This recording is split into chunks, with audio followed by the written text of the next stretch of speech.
বন্ধুরা, সম্পূর্ণ পর্ব দেখতে চ্যানেলটি সাবস্ক্রাইব করুন। শঙ্কর কুসুমের বিয়ের প্রস্তুতিতে ব্যস্ত। বাড়িতে মিষ্টি বিতরণ চলছে, সবাই হাসি মুখে।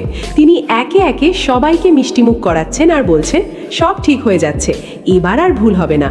ঠিক তখনই তিনি ঘোষণা করেন কালই আশীর্বাদের দিনক্ষণ ঠিক করা হয়েছে আর ঋষভের কুষ্ঠি অনুযায়ী সব শুভযোগ মিলিয়ে বিয়ে সম্পন্ন করা হবে। এই কথা শুনে ইন্দ্রাণী গাঙ্গুলি একেবারে চুপ হয়ে যান। তার চোখে আবার সেই পুরনো কঠিন রাগ। তিনি ধীরে ধীরে আয়ুষের দিকে তাকান, যেন মনে মনে কিছু হিসেব কষছেন। আয়ুষ আর চুপ থাকতে পারে না, সে সোজা শঙ্করের সামনে গিয়ে দাঁড়ায়।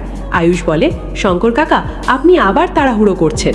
ঋষভকে আমি চিনি না, কিন্তু ওর ব্যাপারে আমার সন্দেহ আছে। শঙ্কর অবাক হয়ে বললেন, তুমি আবার এসব কি বলছো আয়ুষ? আয়ুষ দৃঢ় গলায় বলে, ও ভালো ছেলে কিনা আমি জানি না, আগে ওকে আমাকে পরীক্ষা দিতে হবে, তারপর আমি ঠিক করব কুসুমের জন্য ও যোগ্য কিনা।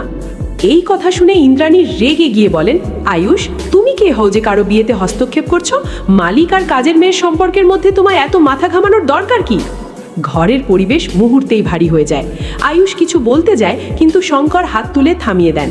তিনি বলেন, আয়ুষ বাবা, আমি মানছি আমি অনেক ভুল করেছি, কিন্তু এবার আমি সব যাচাই করেই এগোচ্ছি। কাল মন্দিরে গিয়ে কুসুম আর ঋষভের কুষ্ঠি মিলিয়ে দেখব। এই কথায় আয়ুষ চুপ হয়ে যায়, কিন্তু তার চোখে অস্থিরতা স্পষ্ট। এদিকে ইন্দ্রাণী গাঙ্গুলির রাতে ঘুমাতে পারেন না। তার মনে শুধু একটাই চিন্তা, আয়ুষ আর কুসুমের বাড়তে থাকা সম্পর্ক। তিনি নিজেই বলে ওঠেন, না, এবার আমি বসে থাকবো না। সেই রাতেই তিনি পুরনো সিসিটিভি ফুটেজ বের করে দেখেন, আর যা দেখেন তাতে তার চোখ কপালে উঠে যায়। তিনি স্পষ্ট দেখতে পান সিকিউরিটি গার্ডের পোশাকে থাকা ব্যক্তি আসলে আয়ুষের ঘনিষ্ঠ ঈশান। ইন্দ্রাণী চমকে যান। তিনি বলেন, তাহলে এটা পরিকল্পনা ছিল? কুসুমকে রক্ষা করার নামে আয়ুষ এখন প্রতিটা সিদ্ধান্তে হস্তক্ষেপ করছে। ঠিক তখনই তিনি আরেকটা জিনিস বুঝতে পারেন, ঈশান শুধু সাহায্য করছে না, বরং বিয়ের পুরো প্রক্রিয়াই ভাঙার চেষ্টা করছে। অন্যদিকে ঈশান আর আয়ুষ রাতের অন্ধকারে গোপনে কথা বলছে। ঈশান বলে, ভাইদা, কাল যদি কুষ্ঠি মিলে যায় তাহলে শঙ্কর কাকা আর কিছুই শুনবে না, বিয়ে ফাইনাল। আয়ুষ দাঁতে দাঁত চেপে বলে, তাহলে আমরা সেটাকে মেলতে দেব না। ঈশান হেসে বলে, কাল আমি পুরোহিত সেজে যাব, এমন কিছু বলবো যাতে কুষ্ঠি মিলতেই না পারে। আয়ুষ এক মুহূর্ত চুপ থেকে বলে, কিন্তু কুসুম? ঈশানের মুখ একটু নরম হয়। সে বলে, সে মাঝখানে আটকে আছে ভাইদা, ওর অনুভূতি তো তুমি জানো। এই কথায় আয়ুষ চুপ হয়ে যায়। তার চোখে কুসুমের মুখ ভেসে ওঠে, যে মুখটা একদিকে হাসে অন্যদিকে কাঁদে। পরদিন সকালে গাঙ্গুলি বাড়িতে চরম প্রস্তুতি। মন্দিরে যাওয়ার আয়োজন চলছে। কুসুম চুপচাপ দাঁড়িয়ে আছে, তার মুখে কোনো আনন্দ নেই, শুধু অজানা শূন্যতা। আয়ুষ দূর থেকে তাকে দেখে, তার মনে হয় আজ কিছু না করলে আমি ওকে হারিয়ে ফেলবো।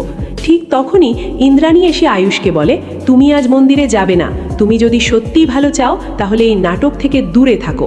আয়ুষ শান্ত গলায় বলে, মা, এটা নাটক না, এটা আমার জীবন।